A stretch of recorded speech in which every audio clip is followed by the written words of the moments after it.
NATO has finally entered the Ukraine battlefield. No, it's not sending troops yet, but NATO tanks are rolling into Ukraine. The deliveries have begun, plus NATO is inching closer to the Russian border. It is expanding. Finland is set to join the alliance. The decks have been cleared, and this only means that the challenges for Russia are mounting. And it's happening with the onset of spring. Perfect timing for Ukraine to launch an offensive. How is Russia gearing up to respond to this? It is replenishing its own arsenal and stitching more defense partnerships. The latest one in the picture is North Korea. Russia is getting defense supplies from North Korea. That's what the Americans say, that Moscow will give food to Pyongyang in exchange for weapons. The deal, if it happens, will be a violation of UN resolutions. But we're way past that, way past following rules here. The West tried to corner Russia with sanctions. Russia has got a veto power plus diplomatic cover from China, and now its goal is to turn this advantage into territorial gains. So who has the upper hand in the war?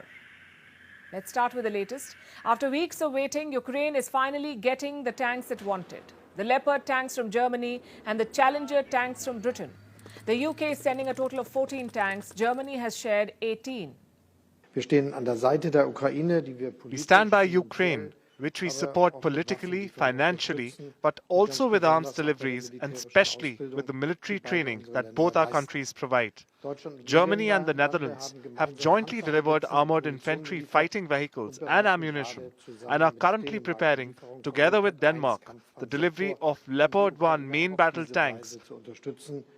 Very modern tanks, he says. Germany was initially reluctant, but under pressure from US and allies, it relented and agreed to share tanks with Ukraine.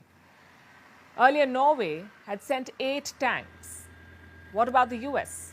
It hasn't made any deliveries yet. Last week, the US promised to speed up. In close coordination with Ukraine, has made the decision to provide the M1A1 variant of the Abrams tank, which will enable us to significantly expedite delivery timelines and deliver this important capability to Ukraine by the fall of this year. It will also give Ukraine a very similar capability to the M1A2, which includes advanced armor and weapon systems to include a 120-millimeter cannon and 50-caliber heavy machine gun. How many tanks will America give Ukraine? Reports say at least 31. And how many tanks will Ukraine get in total? Kiev is expecting at least 120 tanks in the first wave. And how will it use them? In combat missions. Ukraine says they'll begin very soon. The tanks will boost its defenses and the morale of its troops. Before sending them to the front lines, Ukraine's defense minister took the tanks out for a spin. He released these videos showing off the NATO tanks. If social media posts could win a war, Ukraine would have bagged it by now. But that's not how it works. And unfortunately for Ukraine, Russia is intensifying the attacks. There's no breakthrough in Bakhmut yet. Today, Russia targeted Kharkiv in the northeast. Russian forces unleashed drone and missile strikes. Civilian infrastructure was targeted. Reports say Russia launched the missiles from the S-300. Also, Iranian drones were in the sky. And what is Zelensky doing? He's giving interviews. This week, he spoke to the Associated Press. Ukraine's president was asked about Bakhmut. This is a city in the east where Ukrainians and Russians have been fighting for months. Many lives have been lost, but neither side is ready to give up. Zelensky says he won't allow Putin a win on the battlefield. Is this part of why you are fighting so hard in Bakhmut? Because a lot of military analysts will say that strategically it's not that significant. Because that will be victory for him.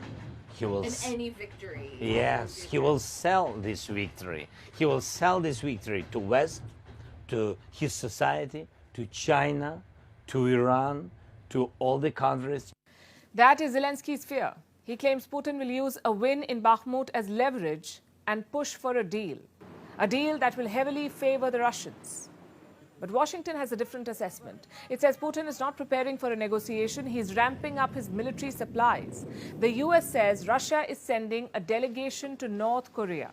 They will offer food to the North Koreans, and in return, they'll get weapons. In fact, let me quote from what the White House has said. As part of this proposed deal, Russia would receive over 24 kinds of weapons and munitions from Pyongyang. We also understand that Russia is seeking to send a delegation to North Korea and that Russia is offering North Korea food in exchange for munitions.